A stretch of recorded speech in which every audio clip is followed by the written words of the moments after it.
Raidījums Piestātne.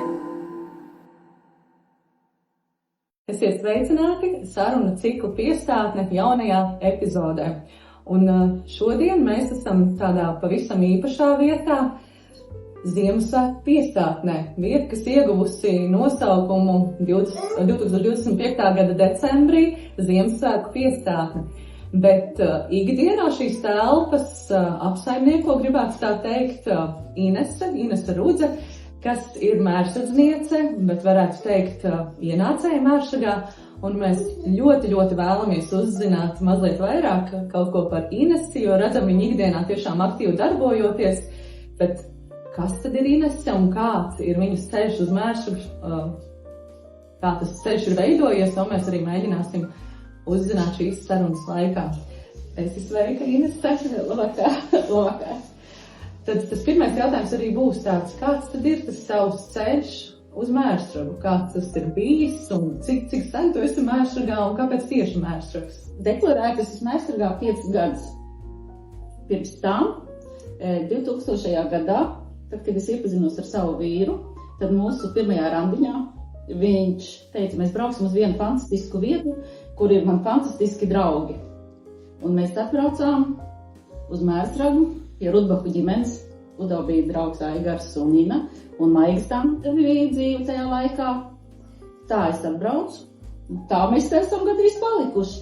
Katru vasaru, katru brīvdienas mēs braucām, pavadījām pie Ines un Aigara mājā. Viņi mums izīrēja vienmēr. Mēs tur dzīvojam, gājām jūrā, zvejojām, gājām ezerā, likām tīklus, zvejojām, gājām, iestājāmies mednieku kolektīvā, medījām. Un lēnām garu meklējām, paši šeit vietu. Vienu māju paskatījāmies, neuzrunāja, tā kaut kas, otru, trešo. Un tad, 19. gadā radās izdevība nopirkt šo māju, kur mēs tagad esam. Ne šo tieši Piestātni, bet kur mēs dzīvojam. No tā laika, Mēršags ir mans mājas, un es domāju, vienmēr būs mans mājas, Mēršags.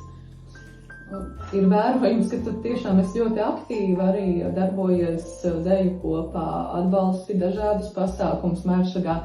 Mēs tiešām redzam darbīgu Inesi, bet kā tu pati skaties uz savu ikdienu? Ja tev būtu jāraksturo Ineses ikdiena tieši no tava skatu punkta. Inese ir tāda tieši kā jūs mani redziet. Tieši tāda arī es esmu. Man gribās būt visur, man liekas, ka man arī izdodās tas, jo tas man ir tā kā, pats tik dabiski, tas nāk viss, ka man ir visur jābūt.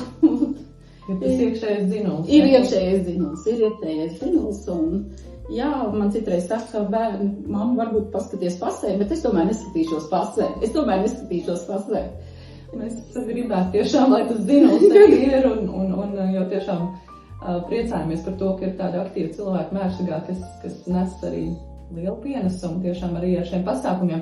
Kā viens, piemēram, māju kafejnīcu dienas arī, kā izdomājāt, ka tieši tur vajadzētu startēt un darboties. Ļoti bieži mēs braucām, jo tad, kad es piedalījos, tas bija kāds 4. gads, mēs jau bijām bijuši, un tad, kad radās iespēja, kad mēs bijām šeit, 1. gadā es arī koju, jo Mārpē mēs dzīvojām dzīvoklī, tur īsti nebija kur, bet tiklīdz man radās iespēja, tā es viņu arī izmantoju, un jo tas ir mans tā kā man ļoti patīk. Tas man ir tāds tā kā aicinājums. Es izmācījos Covid laikā par pavāru, jo nedrīkstēju strādāt darbā. Bija uzņēmums slēgts, nedrīkstēju, jūs visi atceraties, kāds bija laiks. Un bija valsts iedeva iespēju apmaksāt, varēja mainīt tā kā profesiju, un es izmācījos par pavāru. Tā man bija tā kā iestrādne, tad, kad es varu, kad ir tā sanāk.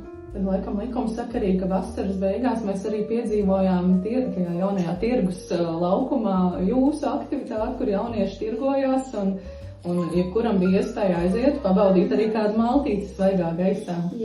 Tā jūs pie tādas idejas nonācāt? Arī tāpēc, ka Mēršagā mums pietrūks, mums Mēršagā ļoti pietrūkst vieta, kur aiziet gan jauniešiem, gan vienkārši cilvēkiem vienkārši pabaudīt tēju, kafiju, tur bija ledus kafija, kādu saldumu un vienkārši pasēdēt un būt, kaut kur būt. Mēs varam cerēt, ka arī nākamgad būs iespējas. Jā, es arī tā ceru. Es arī ceru, ka jaunieši atbalstīs mani, jo viens nevar, viens nav karotājs, viens neko nevar. Kādu laiku jau esat Mērsragā, kāds ir priekšstats un tā sajūta par to, kāds ir Mērsrags, varbūt mērsradznieki un... Mērsradznieki ir fantastiski. Mērsradznieki ir fantastiski dažādi. Teikšu tā, es esmu ievīlējis mērsradzniekus. Es zinu ļoti, ļoti daudz fantastiskus, labus, burvīgus cilvēkus. Man ir laikam ceļā satieku tikai tādus, jo man nav gadījušies, es esmu dzirdējis, kad ir pie jūras nenovīdīgi, skaudīgi kādi. Man nav nācies sastapties tādiem. Man vispār dzīvē cilvēki, kurus man ir iespēja satikt, ir visi ļoti, ļoti, ļoti labi cilvēki. Acīm redzot, es tā eju un es satieku laikam tikai tādus labus cilvēkus. Bet iespējams tas ir tāpēc, ka arī jūs esat gatava atvērt durvis, un arī tas ir noticis šajā laikā, kad telpas, kur kādreiz mēs esam, šeit kādreiz ir bijis sociālais dienas pasts, cik es pēc nostāstiem zinu, arī laikam pagasta māja, tad tās aktivitātes šeit ir vienmēr bijušas, un tagad šīs telpas ir jūsu tādā apsaimniekošanā, un arī jūs esat atvēruši nama durvis un teikuši nāciet, jūs varat visu mēnesi šeit baudīt dažādas aktivitātes, pasākumus, arī vienkārši ar kolektīviem nākt un bez maksas būt kopā un baudīt skaisto noskaņu, Ziemassvētku noskaņu. Tas tā viegli atvērt savus nama durvis un uzticēties. Tas ir ļoti, ļoti viegli. Tas ir ļoti viegli. Tāpēc, kā redzot, laimīgi, mums ir viens pasākums jau bijis, un redzot cilvēku laimīgās sejas un patiesos vārdus, un tas ir lieliski, tas ir tik forši, tas ir tik vajadzīgi. Es tiešām lepojos, ka mums ir šāda vieta, ka es neesmu to vienību idejas autori, mums ir Liena. Lienu satiku pirms 3 gadiem, māja kafejnīcas dienās, viņa atbrauca, un kopš tā laika mēs esam draudzenes, un viņa ir tāds, spridzeklis. Liena mums ir spridzeklis, un mēs tādas divas kopā, es domāju, ka mēs esam diezgan tāds labs tandēms. Mēs esam labs tandēms, jā. Mēs esam radījuši, jūs esat radījuši šo te Ziemassvētku sajūtu. Ja runājam par tevi pašu, kādas ir tavas bērnības, varbūt sajūtas par šo Ziemassvētku laiku? Vai bija iespēja tā reglītēm, skaistām svecītēm un varbūt kaut kādām tradīcijām, kas ir no tavas bērnības palikušas? Ziemassvētku laiki. Nostāstos esmu dzirdējis, ka kādam ir bijis jāslēp un tur logi jātumšo un kaut kas. Es dzīvoju, līdz 7 gadiem es dzīvoju Saldū. Tur nevajadzēja tā, mums vienmēr bija Ziemassvētki rītā. Mēs ar papu gājām pēc eglītes, bija ļoti liels putenis, un tajā laikā bija ziemas un puteņi. Tāda paps aizgāja viens pats un atnes eglīti, mums vienmēr bija Ziemassvētkos eglīte. Un tad, kad mēs pārcēlāmies uz Mārtu, un tad katru Ziemassvētku mēs braucām uz baznīcu, uz Lutrāņu baznīcu. Un mamma vienmēr taisīja un tad mēs visi kopā braucām uz baznīcu, pēc tam mēs paēdām vakariņas, un tā arī saglabājas, arī Mērsragā ir tā iespēja, kad mums ir baznīca, un jau 4 gadus tagad mēs esam visi ģimeni, mēs tad ejam, puiši citreiz paliek mājās, bet mēs Vedekla un brāļsieva un bērni, mēs visi ejām uz Lutrāņu baznīcu, kur Indiņa, kā organizēta ir pasakaini Ziemassvētki. Pasakaini Ziemassvētki ir tā tradīcija mums turpinās, jo arī man ir tā iespēja, tagad man baznīca ir pavisam klāt pie mājas. Pavisam, jā. Šobrīd mēs esam, tā nodēvētā vieta ir Ziemassvētku piestātne. Paies decembris, kas notiks tālāk ar šīm telpām, vai varbūt varat pačukstēt, vai varbūt tas ir noslēpums, ja noslēpums drīkst arī teikt, ka noslēpums. Bet kāda ir iecerta šai vietai? Jo jūs šeit tā kā nedzīvojat, vai ne? Vai tā ideja arī ir, iegādājoties varbūt šo īpašumu, kam tas būs atvērts plašāk sabiedrībai?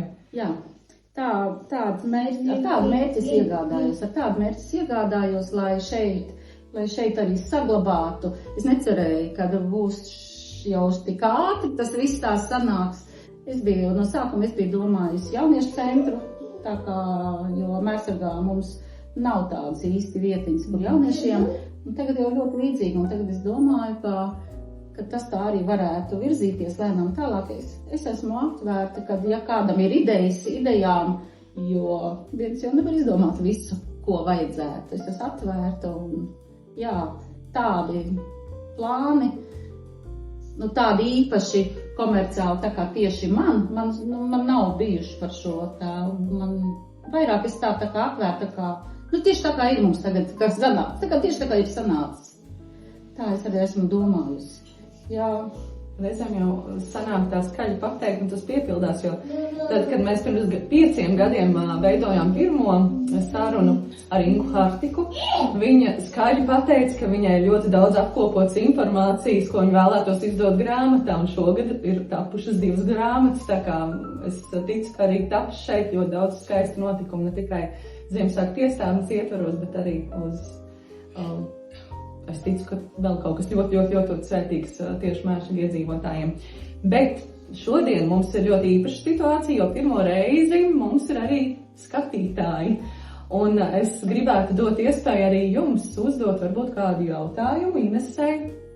Droši, ja ir kāds jautājums, mēs varam to arī uzdot šobrīd, šajā brīdī. Vai Inesei garšo zivis? Inesei negaršo zivis. Inesei nekad nav garšojušas zivis. Kāpēc zivis? Tāpēc, ka zivis ir rudā un ir zivis. Un ir Inese un ir kūkas. Bet Inesei arī negaršo kūkas. Bet es ļoti labprāt cepu, un man saka, ka klienti, kas man ir, viņi saka, ka ir garšīgi. Jā, bet pašai man nevisai garšo zivis. Kas Inesei garšo? Inesei garšo zemenes. Inesei garšo zemenes. Mums ir tāda tradīcija, ka iepriekšējie sarunu dalībnieki atstāja tādu jautājumu nākamajam dalībniekam. Un, lai cik tas tā mazliet komiski būtu, būs īstenībā par tēmu, jo mums bija tādi forši aktīvi jaunieši, un viņi uzdeva jautājumu šādu: cik sver 4 kilogrami žāvētu, bet ne zivju, naglu? Es zinu atbildi uz šo jautājumu. Viņš 4 kilogrami žāvētu, gan zivju, gan naglu, sver precīzi 4 kilogrami. Mums ir tiešām aktīvi jaunieši, un prieks, ka arī Ziemassvētku piestātnē jaunieši iesaistās un darbojās. Tas uzdevums šobrīd būs tāds, jau arī no vairāk jautājumu no skatītājiem. Jautājums nākamajam sarunu biedram mūsu piestātnes sarunu. Arī tāds jautrs? Arī, jā, droši var. Ir tā iespēja, ka Ines zina, kurš būs nākamais sarunas dalībnieks, bet jā, kāds varētu būt jautājums? Jā, tad es gribētu palūgt, varbūt kāds man var iedot krūzīti. Krūzīti studijā. Tas būs smieklīgais jautājums. Varbūt. Man liekas, ka tas ir smieklīgs. Mēs Jā. sagaidīsim, kad būs Liena šeit sēdēs. Krūzītei osa ir labajā vai kreisajā pusē? Nē, kurā pusē ir krūzītei osa? Kurā pusē krūzītei ir osa? Lienai laiks apdomāties, jo mēs viņu intervēsim pēc maza brīža. Bet šobrīd es saku mīļi paldies, Inese, tev par to, ko tu dari Mēršagam, par to, ka tev ir atvērta sirds, un mēs katrs varam to tiešām baudīt un piedzīvot šeit. Labas un skaistas notikumus. Paldies, ka uzaicināji, priecīgs svētks visiem. Un kopā mēs esam liels spēks. Un es ticu un ceru un zinu, ka mums izdosies. Mums izdevās daudz pasākumu pagājušā gadā, un es esmu pārliecināta, ka mums būs fantastiski pasākumi arī nākamajos gados. Paldies! Paldies! Paldies.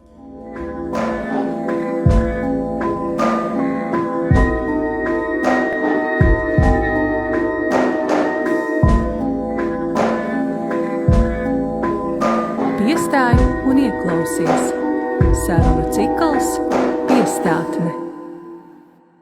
Esiet sveicināti sarunu ciklā Piestātne. Šodien tā ļoti zīmīgi izrādās ir brīvprātīgo diena. Un, manuprāt, šī gada ietveros cilvēks, kas tiešām ir pierādījis sevi kā Mēršaga brīvprātīgo, ir Liena Valdmane. Lieni man bija iespēja pirmo reizi satikt iedzīvotāju fórumā. Un, ja kaut kas tiešām ir ļoti aktivizējies pēc iedzīvotāju fóruma, tad, manuprāt, tā ir kultūras dzīve. Un tas iemesls iespējams ir tāpēc, ka vadības grožus arī pēc fóruma savās rokās paņēma tieši Liene. Un šodien mums ir iespēja ar Lieni iepazīties arī mazliet tuvāk. Sveika, Liene! Mēs atrodamies tādā skaistā vietā, ko mēs esam nodēvējuši par Ziemassvētku piestātni. Un cik ir zināms, tad tieši idejas autori šim pasākumam esi tu. Tad gribētu zināt, kā tieši šāda ideja ir tapusi un kas tieši ir Ziemassvētku piestātne. Jā, idejas autore, tas skan ļoti tā kā es būtu izdomājis kaut kādu Nobela prēmijas cienīgu pasākumu. Patiesībā Ziemassvētku piestātne ir gluži vienkārši vieta, kur mērsaznieki var sanākt decembrī kopā, jo bieži vien mēs lietojam tādas ļoti liriskas frāzes, tas ir piedošanas laiks, mīlestības laiks, bet ja mēs katrs esam savās mājās un esam tikai savā mazajā kopienā, manuprāt, ir par maz, jo dalīties priekā ir daudz feināk, ja ir lielāks cilvēku loks. Un tā radās ideja, bija Inesei māja. Ines teica, es esmu ļoti atvērta, daram kaut ko, un tad man ir palaimējies satikt tik fantastiskus cilvēkus kā Lauru, kā arī tevi, protams, un cilvēku, kur teica, daram kopā, un tā ideja pēc idejas sākumā likās, kā gan mēs visu decembri piepildīsim.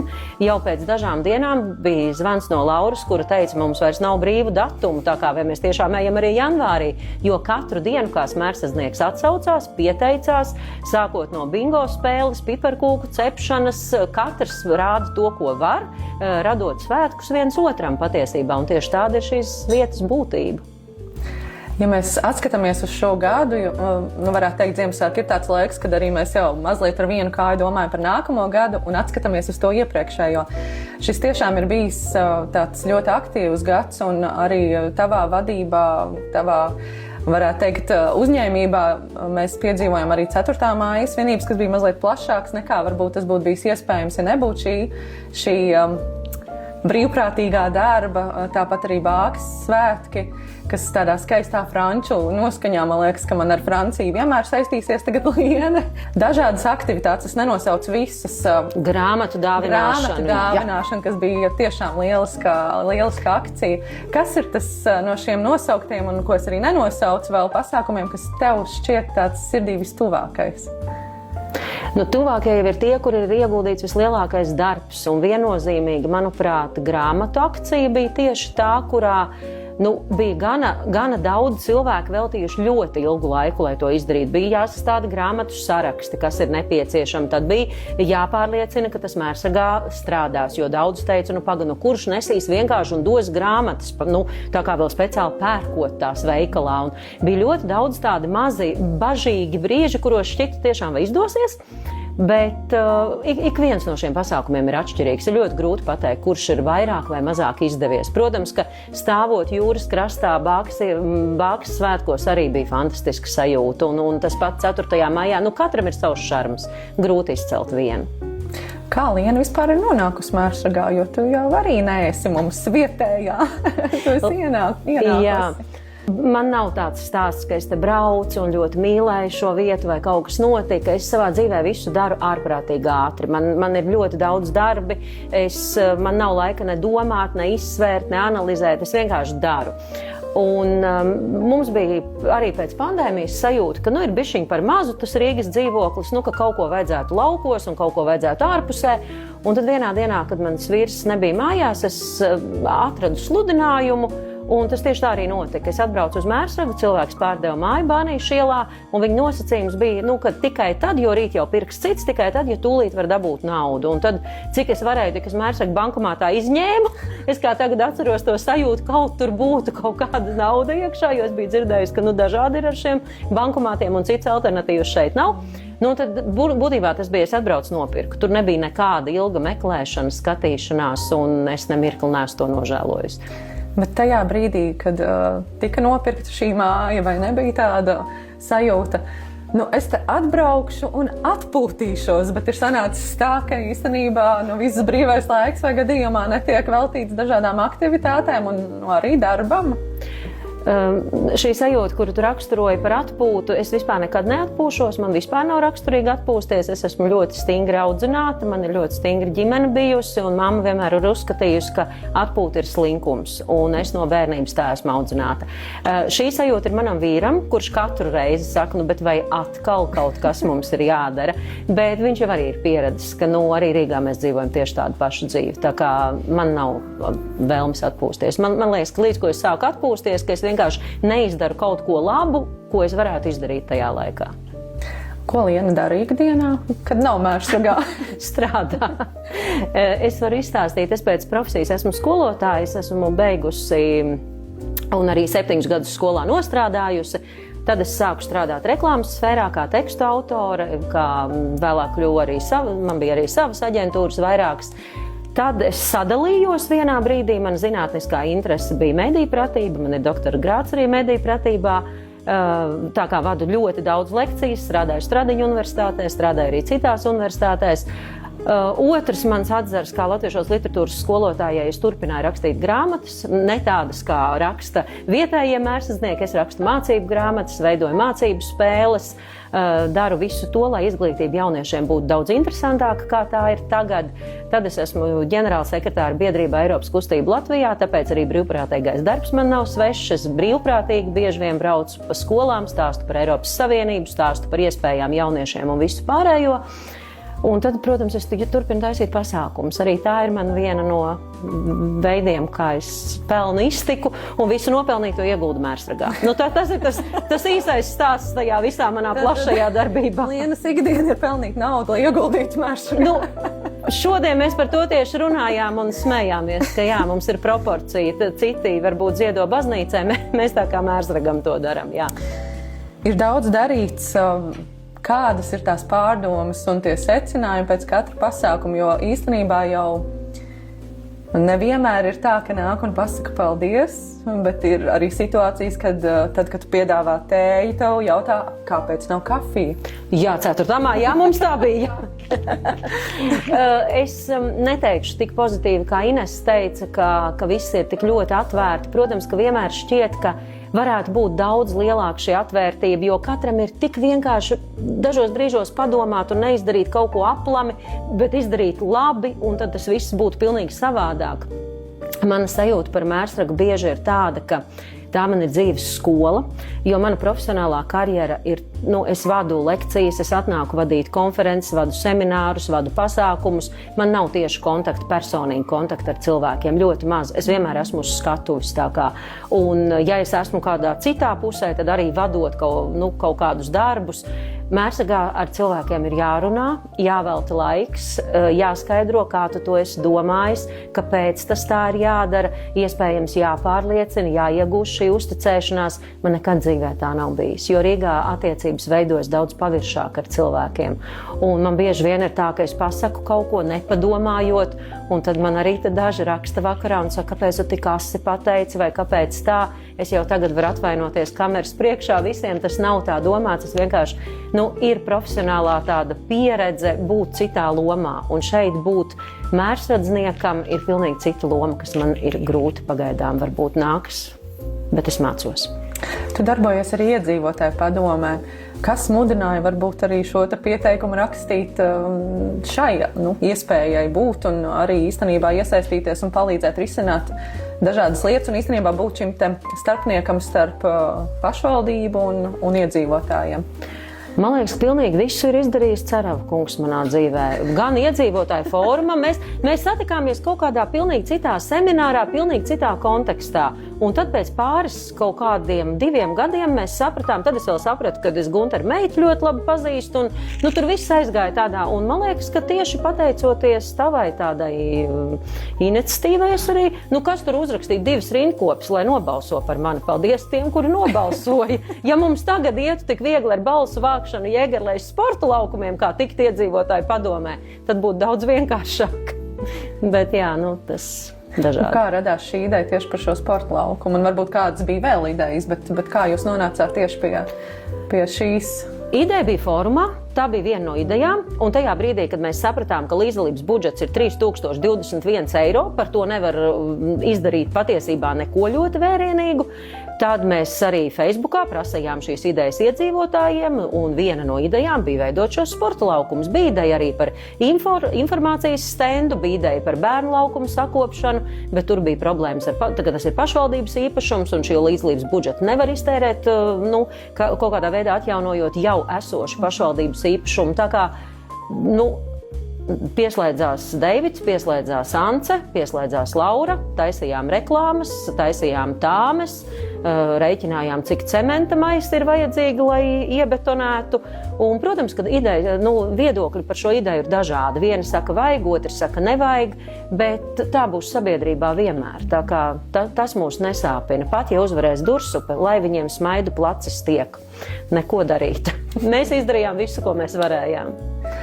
Visu laiku īstenībā sanāk tādā procesā būt un domāt uz priekšu, lai gan tas ir brīvprātīgais darbs īstenībā. Tad, kad noslēdzas kaut kas viens, rodas jau atkal tā nākamā iecer darīt kaut ko citu. Šobrīd ir Ziemassvētku piestātne. Vai ir jau kādas domas varbūt vēl nākamajam gadam, par ko mēs varētu uzzināt un ko mēs varētu baudīt? Jā, tu pareizi teici, ka mēs sākām ar kultūru, bet nevis tāpēc, ka es vienkārši tajā jomā jūtos ļoti droši un tiešām zinu, ka es varu dot, bet ir jāiet tālāk, jo kultūra ir ar mērķi saliedēt cilvēkus, mēs esam iepazinušies, mēs viens ar otru varam sadarboties, bet Mērsagam ir ļoti vajadzīgs uzņēmējdarbības attīstība, mums ir vajadzīgas vietas, kur cilvēki jūtas, kur cilvēki var izpaust sevi, var parādīt savus talantus, kur cilvēki tiešām var pavadīt laiku kopā, kas ir ne tikai saistīts ar kultūru. Tā kā ir domas dažādas, kādā veidā panākt, lai attīstītos, lai cilvēki būtu pārtikušāki, varētu sadarboties viens ar otru arī tādās ikdienas aktivitātēs. Ir ļoti dažādas domas, un tostarp arī iedzīvotāju padomē, protams, mēs strādājam pie idejām. Bet mēs esam pilnīgi atvērti. Ja kādam ir kādas foršas domas, nāciet, sakiet un tā. Atgriežoties pie Ziemassvētku tēmas, esam pavisam tuvu Ziemassvētkiem. Jautājums arī tev. Kādas ir tavas spilgtākās atmiņas par Ziemassvētkiem, ja skatās uz mazo Lieni bērnībā? Mana ģimene ir ārkārtīgi arī ar kultūru. Man ir vecāki fiziķi, kodolfiziķi, mamma ir matemātika, tāda ļoti tāda it kā absolūti nehumanitāra, bet tajā pašā laikā viņi ir bijuši ļoti vispusīgi, un man bērnībā nekad neļāva aicināt ciemiņus tāpat vienu. Man vienmēr mammai bija jāparāda scenārijs, ko es ar saviem ciemiņiem darīšu. Man liekas, man bija 4-5 gadi, kad man nebija, es vispār nesapratu, kāpēc ir kaut kas jādomā, bet man mamma no bērnības mācīja katrus svētkus, man bija scenārijs. Ja es teicu, ka mēs spēlēsim Leļu teātri, tad kādu teātri, vai tev ir sagatavoti tērpi, vai būs ar ko šūt lellītes, vai ir uzpirksteņi. Man tiešām no bērnības svētki pie manis, man visai draugu pulkam un klasē bija vesels piedzīvojums. Un tā es iemācījos taisīt šos scenārijus, tieši tas pats, protams, notika arī Ziemassvētkos. Tā kā mana dzīve vienmēr bija saistīta ar to, ka ja tu velti laiku cilvēkiem, tad tas nevar būt vienkārši atnākt un domāt, ka viss notiks pats no sevis. Tā kā manu pasākuma noti patiesībā ir radījusi mana mamma, protams. Un tāda mīļākā atmiņa varbūt no visiem šiem radītajiem bērnībā pasākumiem. Man šausmīgi patika būt čigānietē, jo mēs ļoti gājām ķekatās. Un man bija man lejā dzīvoja operas galvenā dekorātore, kur man bija sašūs fantastiskus tērpus. Un es spēlēju akordeonu un kā čigāniete staigāju pa visām daudzdzīvokļu mājām Salaspilī, jo Fizikas institūts ir Salaspilī, un tāpēc mēs arī pārcēlāmies uz dzīvi Salaspilī. Un Tas man ļoti, ļoti patika. Man liekas, tā bija tāda mana pirmā pieredze nebaidīties, zvanīt pie durvīm, vērt durvis, dziedāt. Man bija, man liekas, kaut kādi 7, 8 gadi, kad es to sāku darīt, un darīju diezgan daudz gadus pēc kārtas. Tā kā, jā, šobrīd vairs neatceros nevienu dziesmu, bet toreiz kā varēja, man liekas, pusstundu uz akordeonu kā maza meitene tēlot čigānieti, jā. Īstenībā tas vairs nav jautājumu, kāpēc Liena ir tāda, kāda Liena ir, ar tādu enerģiju, deksmi un jā, šo te sajūtu, ka mierā nevar sēdēt.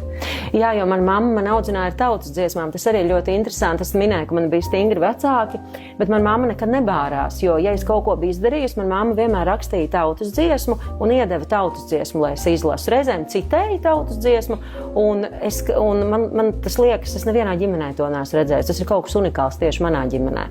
Un tieši, ka pateikt, lai tu pats saproti, ko tu esi izdarījis, ne tā caur tautas dziesmu, tā ir tāda ārkārtīgi spēcīga nots, kas arī ir bijusi manā bērnībā, jā. Bet vai bērns saprot tajā brīdī, vai to saprot tikai pēc kāda laika? Laikam pēc laika. Jo bērnībā man likās, ka man ir ārkārtīgi jocīga ģimene. Man bija jāstaigā tamborētās zeķubiksēs, visi par mani smējās, jo man mamma no bērnības mācīja, ka atšķirties ir vērtība un ka spēt atšķirties un būt citādam ir vērtība.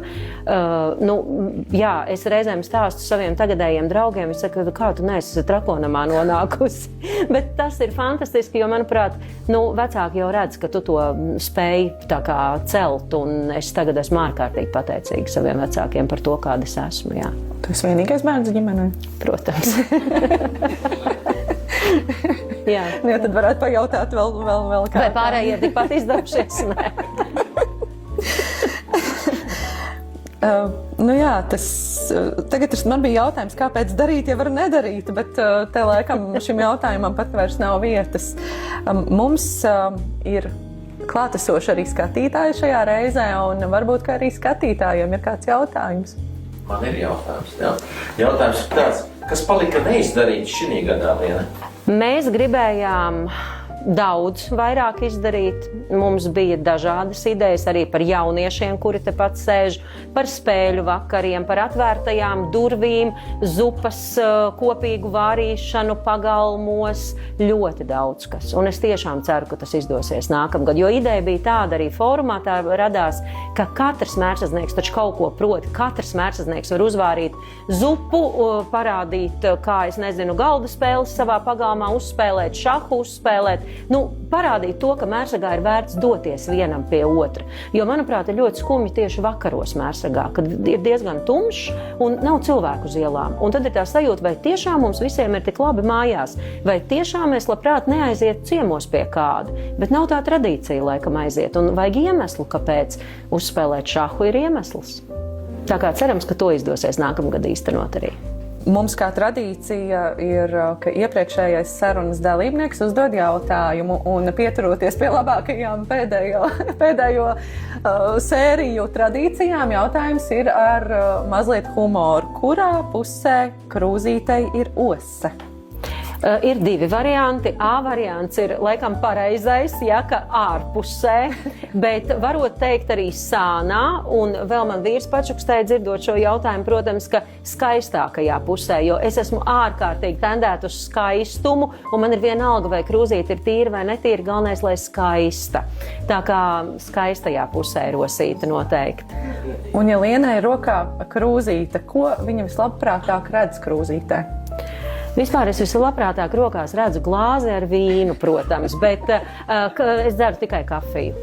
Jā, un kafiju es dzeru ārkārtīgi daudz, un ja man no rīta mājās nav kafija, tad, principā, tas ir pielīdzināms ļoti lielai traģēdijai. Lai tā ietu un darītu, laikam, bez kafijas tiešām arī. Nē, man tiešām patīk tā sajūta, ka kaut kāds rituāls tajā visā ir. Citiem tā ir teja, citiem tā ir cigarete, man tā ir kafija, jā. Tagad tas lielais atbildīgais uzdevums uzdot jautājumu nākamajam sarunas biedram. Lai gan mēs nezinām, kurš tas būs un kad iznāks nākamā epizode, mēs arī nezinām. Mums ir tā tendence tā iepauzēt mazliet, bet mēs vienmēr ar Lauru esam ļoti apņēmīgi, ka nē, tagad tā būs ātrāk un biežāk. Bet kāds varētu būt tavs jautājums nākamajam piestātnes viesim? Man būs grūts jautājums, kas īstenībā ir ļoti būtisks, un jautājums ir tāds, ka iedomājies, ka šobrīd ir 2050. gads. Kas Mērsragā tika izdarīts 2026. gadā, lai 2050. mēs varētu teikt, ka Mērsrags ir labākā vieta Latvijā? Mēs ceram, ka tas arī būs, ka 2050. gadā Mērsrags būs labākā vieta Latvijā, un ar šo, teiksim, vēlēšanos Ziemassvētku laikā mēs arī noslēgsim šo sēriju. Un jāsaka tā, priecīgas Ziemassvētkus! Priecīgi!